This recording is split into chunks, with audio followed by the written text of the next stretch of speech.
Hello everyone. आज का हमारा जो टॉपिक है दैट इज़ जियोथर्मल एनर्जी। ठीक है, दैट मीन्स कि एनर्जी फ्रॉम द अर्थ।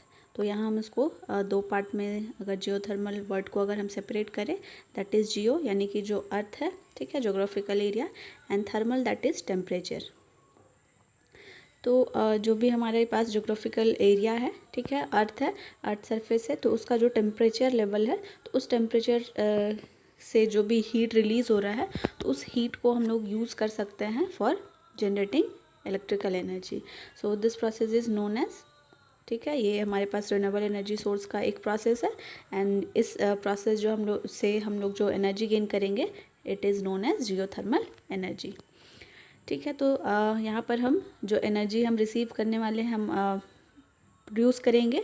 ठीक है, जो अर्थ सरफेस का जो टेम्परेचर है, ठीक है, हीट है, उसका हम लोग यूज़ करेंगे।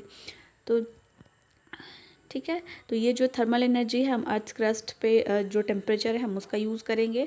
इसके साथ साथ अगर हम टेम्परेचर अर्थ के डेप्थ में जाएं, ठीक है, तो अर्थ के डेप्थ में हम जैसे जैसे जाते हैं, ठीक है, ये जैसे जैसे डेप्थ इंक्रीज़ होता है, तो जो टेम्परेचर है, ठीक है, अर्थ के अंदर वो उतना ही ज़्यादा इंक्रीज़ होता हुआ जाता है। ठीक है, तो इसका अगर हम एक टिपिकल जियोथर्मल फील्ड अगर हम देखें तो कुछ इस तरीके का होता है। ठीक है, तो यहाँ पर सबसे डेप्थ में अगर हम जाएंगे तो हमको पार्ट ए मिलता है, that is known as magma. ठीक है, जो कि मॉल्टेन रॉक होता है। ठीक है, मॉल्टेन स्टेट में रॉक होता है। एंड इसका तो यहाँ पर इस सबसे डेप्थ में जो हमारे पास होता है मैग्मा होता है, ठीक है, मॉल्टेन रॉक के फॉर्म में, जिसका कि टेम्परेचर बाकी के लेवल से कहीं ज़्यादा होता है, सबसे ज़्यादा होता है। ठीक है, नेक्स्ट हमारे पास बी लेवल आता है। तो यहाँ पर हमारे पास इग्नियस रॉक्स होता है। ठीक है, तो ये इस लेयर का जो इस लेयर में जो रॉक प्रेजेंट रहेगा, इस रॉक का भी जो टेम्परेचर होता है वो काफ़ी ज़्यादा होता है। ठीक है, बट कंपेरेटिवली मैग्मा के कंपैरिजन में थोड़ा कम होगा, क्योंकि यहाँ पर रॉक्स में जो भी टेम्परेचर या फिर हीट प्रेजेंट है वो इस मैग्मा से ये रिसीव कर रहा है। थर्ड स्टेट आता है हमारे पास। ठीक है, ये रिजर्वायर का आता है, जहाँ पर हमारे पास अंडरग्राउंड वाटर हम जिसको कहते हैं। ठीक है, तो ये अंडरग्राउंड वाटर इसी पार्ट में या फिर इस रिजर्वायर में यहाँ पर प्रेजेंट होता है। तो अगेन यहाँ से जो हीट है, ठीक है, ये मोल्टन स्टेट से या फिर जो मैग्मा है, मैग्मा से ये रॉक में ट्रांसफ़र होता है, एंड फिर रॉक से ये अंडरग्राउंड वाटर में ट्रांसफ़र होता है। ठीक है, तो पहला स्टेप यहाँ पर हीट ट्रांसफ़र होगा, एंड दूसरा रॉक से ये रिजर्वायर के वाटर में जाता है। ठीक है, नेक्स्ट हमारे पास आता है डी। ठीक है, यहाँ पर सॉइल का पार्ट हो सकता है। ठीक है, यहाँ पर कुछ अंडरग्राउंड वाटर भी हो सकता है, सॉइल का पार्ट हो सकता है।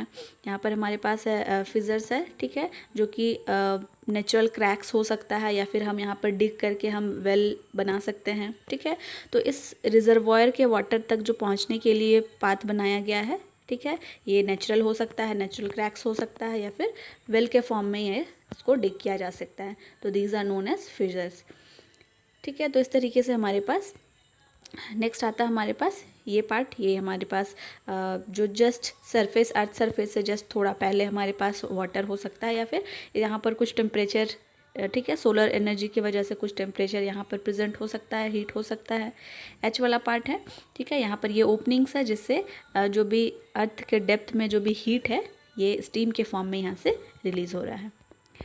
एंड ये जी पार्ट हम यहाँ पे देख सकते हैं। तो ये जो हॉट स्प्रिंग्स होता है, ठीक है, जो नेचुरल स्प्रिंग्स होता है, जिससे कि अर्थ के डेप्थ से ऑटोमेटिक जो हॉट वाटर है, ठीक है, झरने के टर्म में ये स्प्रिंग के फॉर्म में ये यहाँ से रिलीज़ होता है। ठीक है, बहुत सारे हमारे जोग्राफिकल पार्ट्स में हमें इस तरीके का हॉट स्प्रिंग देखने को मिलता है। ठीक है, हॉट स्प्रिंग के फॉर्म में हो सकता है, हॉट स्पॉट्स हो सकता है, जहाँ से डायरेक्टली हमें, ठीक है, अर्थ के डेप्थ से हमें स्टीम या फिर हीट हम यहाँ से गेन कर सकते हैं। तो ये एक टिपिकल जियोथर्मल फील्ड है। ठीक है, तो इस तरीके का एक फील्ड होता है, जिसमें से हम हीट जो है, इस हीट का यूज़ हम करेंगे फॉर जनरेशन ऑफ इलेक्ट्रिसिटी। तो जियोथर्मल एनर्जी को हम डिफरेंट टाइप्स में हम क्लासीफाई कर सकते हैं। ठीक है।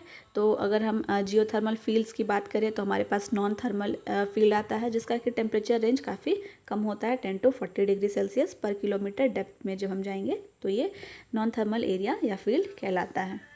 Second is semi thermal area, ठीक है। ये कुछ और डेप्थ में हम जाएंगे तो वहाँ पर टेम्परेचर हमें अप्रॉक्स 70 डिग्री सेल्सियस मिलता है।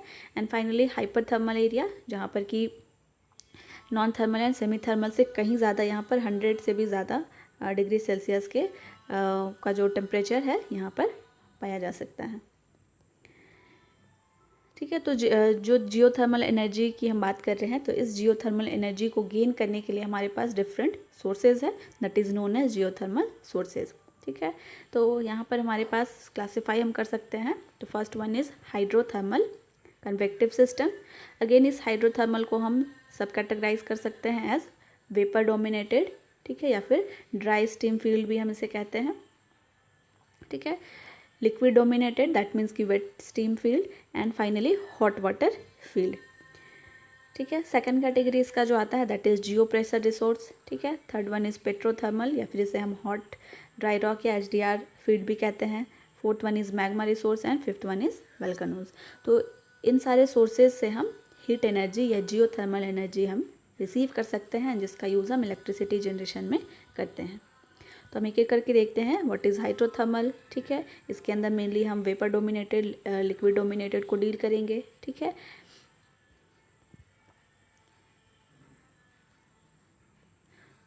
तो हाइड्रोथर्मल में हमारे पास सब कैटेगरी है, vapour dominated and liquid dominated. तो इनको हम फिगर्स के हेल्प से यहाँ से हम समझ सकते हैं।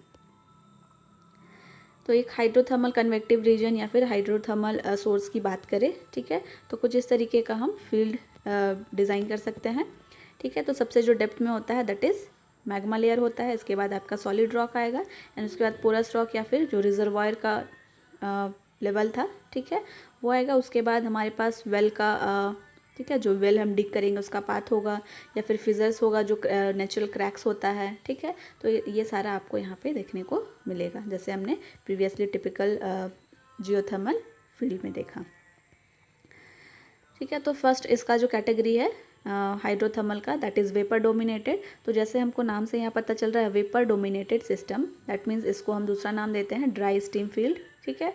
दैट मीन्स कि यहाँ पर कोई भी लिक्विड फॉर्म में हम, ठीक है, लिक्विड से हम किसी तरीके का हीट जो है या फिर स्टीम हम उसको गेन नहीं करेंगे। ये कम्प्लीटली स्टीम के फॉर्म में होगा, वेपर के फॉर्म में होगा, जिसके थ्रू हम हीट को एनर्जी हम जनरेट करेंगे। तो इसका अगर हम सेटअप देखें तो कुछ इस तरीके का होता है पावर प्लांट, ठीक है। वेपर डोमिनेटेड पावर प्लांट इस तरीके का डिज़ाइन किया जाता है। तो उसका वर्किंग हम देखें तो हमारे पास जो मेन कंपोनेंट्स है, तो सबसे पहले हमारे पास पंप लगा होता है, ठीक है। पंप से कनेक्टेड होता है सेंट्रीफ्यूगल सेपरेटर, ठीक है। कूलिंग टावर होता है, कंडेंसर होगा, टरबाइन होगा, इसके साथ जनरेटर कपल्ड होगा, एंड यहाँ पर स्टीम जेट इजेक्टर हो सकता है, कंडेंसर हो सकता है, ठीक है। तो ये सारा कंपोनेंट्स मिलकर हम इस तरीके का vapour dominated power plant design कर सकते हैं। इसका वर्किंग अगर हम देखें तो ये किस तरीके से वर्क करेगा, तो ग्राउंड, ठीक है, हमें वेपर से वेपर का यूज़ करना है इस टरबाइन को रोटेट करने के लिए, since this is vapour dominated power plant. तो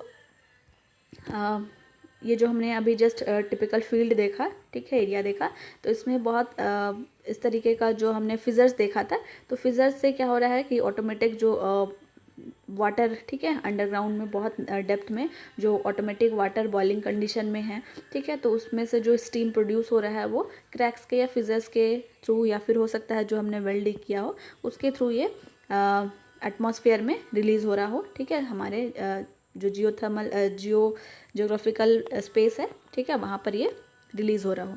तो उस पॉइंट से, उस स्पॉट से हम क्या करते हैं, उस स्टीम का यूज़ कर लेते हैं for rotating the turbine and generating electricity.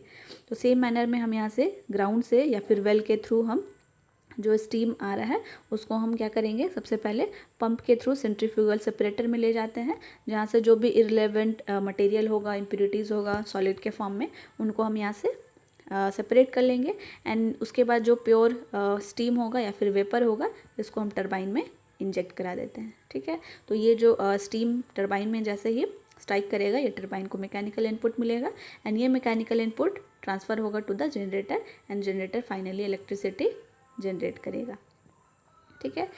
And इसके अलावा जो यूज्ड वेपर होगा, ठीक है, इसको अब हमें डायरेक्टली हम रिलीज़ नहीं कर सकते, तो इसको कंडेंस करना होगा, इसके टेम्परेचर को डाउन करना होगा। तो ये डायरेक्ट कॉन्टैक्ट कंडेंसर में जाता है।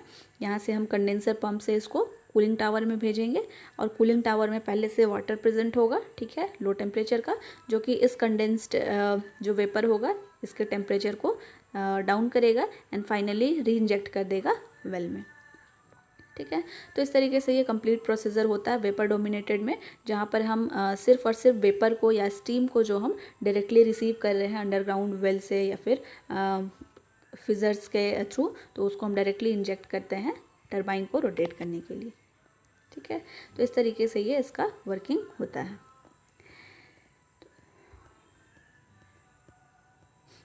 ठीक है। हाइड्रोथर्मल में हमारे पास सेकंड जो कैटेगरी था that is liquid dominated system, जिसे हम वेट स्टीम फील्ड भी कहते हैं।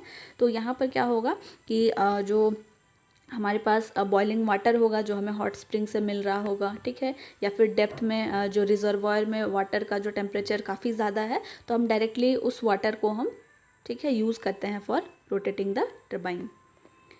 तो इसमें भी अगर हम देखें तो हमारे पास वेट सिस्टम में, ठीक है, हमारे पास कैटेगरी है that is flashed steam system, binary cycle system and finally total flow system, ठीक है। इसके अंदर भी सब कैटेगरीज है, 3 टाइप में हम इसको क्लासीफाई कर सकते हैं। सो इस वेट स्टीम फील्ड के अंदर हम सबसे पहले देखते हैं फ्लैश्ड स्टीम सिस्टम को। सो this is the plant of flash steam system, ठीक है। तो यहाँ पर हमारे पास एक फ्लैश सेपरेटर होता है, ठीक है। तो यहाँ पर हम देख सकते हैं दिस इज़ ब्राइन। तो ये ब्राइन एक्चुअली में क्या है, जो बहुत हाई टेम्परेचर का वाटर है, ठीक है, that is considered here as a brine. तो यहाँ पर अगेन हम रिजर्वायर के पास जाएंगे, ठीक है, क्योंकि रिजर्वायर जो है वो जस्ट हॉट रॉक के ऊपर है, ठीक है, एंड यहाँ पर वाटर काफ़ी बॉइलिंग पॉइंट के अराउंड ये वहाँ पर स्टोर रहता है। तो उस रिजर्वायर से हम हॉट वाटर को, ठीक है, यूज़ करेंगे पंप के थ्रू, ठीक है, एंड इसको हम सबसे पहले फ्लैश सेपरेटर में लेकर आएंगे। अगेन यहाँ पर फ्लैश सेपरेटर क्या करेगा, इसको, ठीक है, वाटर में से जो लिक्विड फॉर्म में हमने यहाँ से रिजर्वायर से लिया है, तो लिक्विड में से ये सेपरेट कर देगा वेपर को, ठीक है।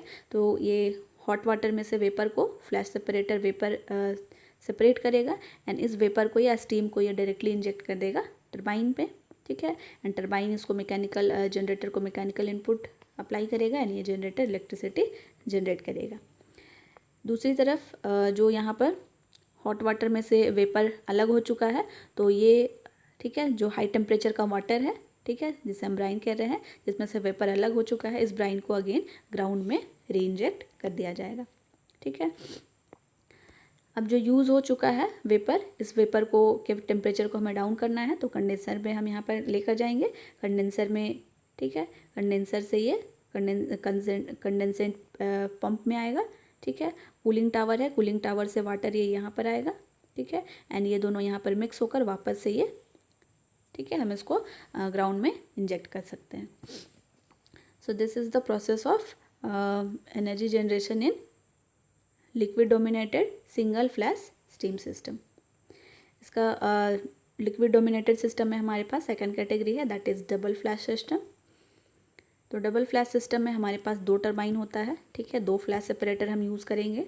तो यहाँ पर भी लिक्विड डोमिनेटेड है, दैट मीन्स कि हम रिजर्वायर से डायरेक्ट बॉइलिंग पॉइंट वाला वाटर लेकर आएंगे, ठीक है, पंप के थ्रू, एंड ये पहला फ्लैश सेपरेटर में जाएगा एंड इस फ्लैश सेपरेटर में क्या होगा, जो स्टीम है, ठीक है, या फिर जो वेपर है, इसको ये सेपरेट करेगा एंड यहाँ से इस टर्म में जो बहुत हाई प्रेशर वाला स्टीम होगा, ठीक है, हाई प्रेशर का स्टीम या वेपर होगा, इसको ये सेपरेट करेगा एंड ये फर्स्ट टरबाइन में इंजेक्ट कराएगा, ठीक है। एंड इसके बाद क्या होगा, इसके बाद जो लिक्विड यहाँ से आया, ठीक है, इस लिक्विड को अगेन सेकंड फ्लैश सेपरेटर में भेजा जाएगा एंड यहाँ पर जो लो प्रेशर का वेपर होगा, इस लो प्रेशर के वेपर को यहाँ से सेपरेट किया जाएगा एंड फाइनली सेकंड टरबाइन में यहाँ पर इंजेक्ट कराया जाएगा, ठीक है। तो इस मैनर में यहाँ पर high pressure steam and low pressure steam को यहाँ पर सेपरेट किया जा रहा है डबल फ्लैश सेपरेटर का यूज़ करके एंड 2 टरबाइन है, तो यहाँ पर हाई प्रेशर स्टीम आएगा, ठीक है, एंड दूसरे फ्लैश सेपरेटर का जो आउटपुट होगा ये दूसरे टरबाइन में आएगा। एंड इस तरीके से यहाँ पर जो डबल मैकेनिकल हमें यहाँ पर इनपुट मिलेगा जनरेटर के लिए, तो इस तरीके से यहाँ पर आरपीएम में इंक्रीमेंट होगा एंड जनरेशन भी उतना ही ज़्यादा हमें मिलेगा। ठीक है, एंड नेक्स्ट जो यूज्ड यहाँ पर वेपर होगा इसको हम लोग कंडेंसर में भेजेंगे, कूलिंग टावर से ये इंटरेक्ट करके, ठीक है, टेम्परेचर डाउन होगा एंड इसको वापस हम अंडरग्राउंड में री इंजेक्ट कर देंगे। ठीक है, इसके अलावा जो वेपर यहाँ से अलग हो चुका है तो जो भी लिक्विड रह जाएगा, स्पिंड ब्राइन जो होगा, हाई टेम्परेचर वाटर, इसको भी यहाँ से री इंजेक्ट कर दिया जाएगा। सो this is the process, working process of liquid dominated double flash steam system. ठीक है, लिक्विड डोमिनेटेड में थर्ड कैटेगरी जो हमारे पास था दैट इज़ बाइनरी साइकिल। ठीक है, तो बाइनरी साइकिल यूज़ तब किया जाता है जब टरबाइन को कोरोसिव या फिर एरोसिव मटेरियल से सेपरेट करना हो, आइसोलेट करना हो, ठीक है, बचाना हो, तो उस केसेस में यहाँ पर बाइनरी साइकिल टाइप का जो प्लांट है वो यूज़ किया जाता है। ठीक है, तो यहाँ पर इसका ऑपरेशन अगर देखेंगे तो टरबाइन में डायरेक्टली जो है वाटर का इंटरेक्शन ना हो, ठीक है, कोरोसिव एलिमेंट से यहाँ पर हम इसको आइसोलेट करने के लिए, अवॉइड करने के लिए यहाँ पर डायरेक्टली जो हम अंडरग्राउंड से वाटर लेकर आ रहे हैं, डायरेक्टली हम उसको इंजेक्ट नहीं करते हैं, स्टीम के टर्म में इंजेक्ट नहीं करते हैं, बल्कि इसको हम जो हम हॉट ब्राइन लेकर आ रहे हैं, ठीक है, अंडरग्राउंड से या रिजर्वायर से स्टीम के फॉर्म में, ये सबसे पहले प्राइमरी हीट एक्सचेंजर में जाता है। ठीक है, और यहाँ पर हमारे पास 2 एक्सचेंजर होगा। ठीक है, तो हमारे पास पहला जो होगा ये हॉट ब्राइन हम यूज़ करेंगे एंड इस हॉट ब्राइन का को हम ऐड करते हैं। ठीक है, या तो हम हमारे पास अमोनिया होगा। ठीक है, तो यहाँ पर हम अमोनिया अगर सपोज़ यूज़ करते हैं, जैसे हम आइसोब्यूटेन लिक्विड कह रहे हैं, ठीक है, जो कि एक दूसरा हम यहाँ पर वर्किंग फ्लूइड यूज़ करेंगे along with the hot brine. ठीक है, एंड उस वर्किंग फ्लूइड, ठीक है, अमोनिया के फॉर्म में हो सकता है, इस अमोनिया को भी या फिर उस वर्किंग फ्लूइड को भी हम इंजेक्ट कराते हैं इस हीट एक्सचेंजर में। तो यहाँ पर हॉट ब्राइन भी आ रहा है एंड यहाँ पर वर्किंग फ्लूइड भी आएगा एंड यहाँ पर जो हीट एक्सचेंजर है, ठीक है, ये हॉट ब्राइन क्या करेगा, उस अमोनिया को अपना हीट ट्रांसफ़र करेगा एंड जैसे ही अमोनिया को हीट मिलेगा तो उसमें से अमोनिया वेपराइज हो जाएगा एंड इस वेपर का यूज़ होगा इस टरबाइन को रोटेट करने के लिए। ठीक है, तो अमोनिया का वेपर यहाँ पर यूज़ हो रहा है टरबाइन को रोटेट करने के लिए, तो ये फ्री फ्रॉम कोरोसिव एलिमेंट है। ठीक है, यहाँ पर हम लोग वाटर का स्टीम या वाटर वेपर का यूज़ नहीं कर रहे हैं एंड इसके अलावा जो वेपर सेपरेट होने के बाद जो लिक्विड रह जाएगा उसको वापस से री इंजेक्ट कर दिया जाता है ग्राउंड में। ठीक है, यहाँ पर जनरेटर है, ये जनरेटर टरबाइन के रोटेट करने से ये इलेक्ट्रिसिटी जनरेट करेगा एंड जो यूज्ड वेपर होगा इसको अगेन हीट एक्सचेंजर में भेजा जाएगा। ये जो यूज्ड वेपर होगा ये कंडेंसर में जाके टेम्परेचर डाउन होगा एंड लिक्विड के फॉर्म में ये अगेन हीट एक्सचेंजर में आ जाएगा। ठीक है, फिर अगेन जो यहाँ पर लिक्विड फॉर्म में अमोनिया के फॉर्म में अगर होगा या वर्किंग फ्लूइड होगा, ये अगेन इस तरीके से साइकिल को कंटिन्यू करेगा। ठीक है, तो ये हमारे पास था binary fluid geothermal power system, जो कि हमारे पास लिक्विड डोमिनेट सिस्टम का थर्ड कैटेगरी था। ठीक है, इसके अंदर हमारे पास आता है टोटल फ्लो कॉन्सेप्ट। ठीक है, तो टोटल फ्लो कॉन्सेप्ट में यहाँ पर हम किसी तरीके का डिएरेटर यूज़ नहीं करते हैं। ठीक है, किसी तरीके का हम फ्लैश सेपरेटर्स का यूज़ नहीं करते हैं। ठीक है, जो भी ग्राउंड वाटर हम लेकर आ रहे हैं उसे डायरेक्टली हम पंप के थ्रू इस जनरेटर में हम इंजेक्ट करा देते हैं। ठीक है, इधर उसमें इम्प्योरिटीज़ हो, सॉलिड मटेरियल्स हो, तो जो भी वहाँ पर है उनको हम किसी तरीके से इम्प्योरिटीज़ को सेपरेट नहीं करते हैं। डायरेक्टली जो हॉट वाटर है, ठीक है, हाई टेम्परेचर वाटर है, उसका यूज़ हम टरबाइन को रोटेट करने के लिए करते हैं। So this is known as total flow concept in liquid dominated system.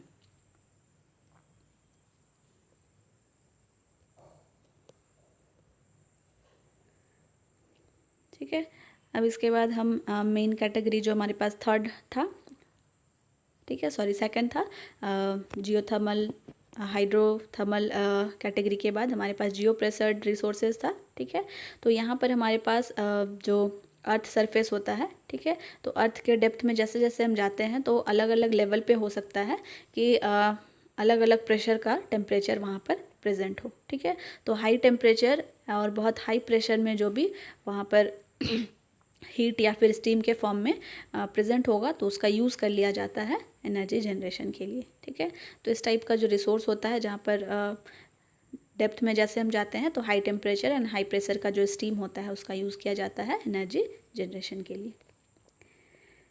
ठीक है, हॉट ड्राई रॉक रिसोर्स जिसे हम पेट्रोथर्मल सिस्टम भी कहते हैं। तो जैसे हम डेप्थ में जाते हैं तो मैग्मा के अपर लेयर में हमारे पास इग्नियस रॉक का लेयर आता है। ठीक है, एंड ये जो रॉक लेयर होता है ये भी काफ़ी ज़्यादा हाई टेम्परेचर इसके पास होता है।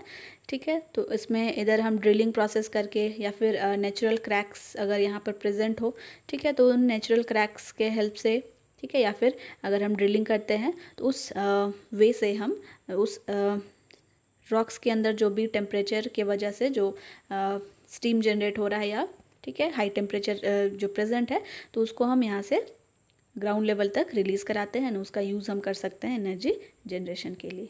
ठीक है, इसके अलावा जो रॉक है, ठीक है, ये रॉक है तो रॉक में बहुत ज़्यादा हाई टेम्परेचर है क्योंकि ये जो हीट ले रहा है वो इसके नीचे जस्ट जो मैग्मा है, ठीक है, तो मैग्मा से हीट ट्रांसफ़र हो रहा है रॉक में, तो रॉक में भी काफ़ी ज़्यादा टेम्परेचर है। एंड इस रॉक के अपर लेवल में हमारे पास रिजर्वॉयर था जिसमें कि वाटर जो था वो, ठीक है, अंडरग्राउंड वाटर होता है। तो इस रॉक से जो भी हीट ट्रांसफ़र होगा वो रिजर्वॉयर के वाटर में जाता है एंड फाइनली वाटर जो है वो बॉइलिंग कंडीशन में आता है एंड ये वाटर जो है वो वाटर से जो स्टीम जनरेट हो रहा होता है इसको हम यूज़ कर लेते हैं एनर्जी जनरेशन के लिए।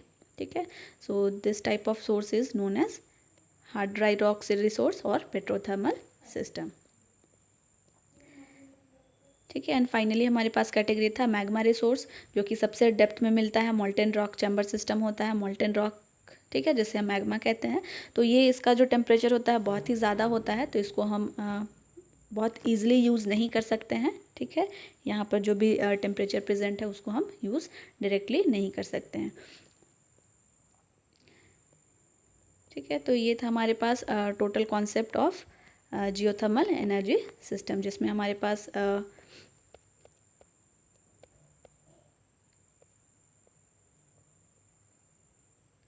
ठीक है, हम इसमें मेनली जो कैटेगराइज कर सकते हैं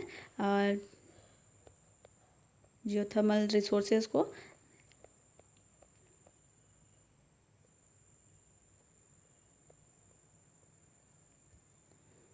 ठीक है, तो हमारे पास हाइड्रोथर्मल कन्वेक्टिव सिस्टम था जिसमें हमने vapour dominated, liquid dominated and hot water field या फिर टोटल फ्लो कॉन्सेप्ट को देखा। ठीक है, जियो प्रेशर रिसोर्स जो कि high pressure and high temperature के साथ जो प्रेजेंट होता है डेप्थ में हम उसका यूज़ कर लेते हैं एनर्जी जनरेशन के लिए।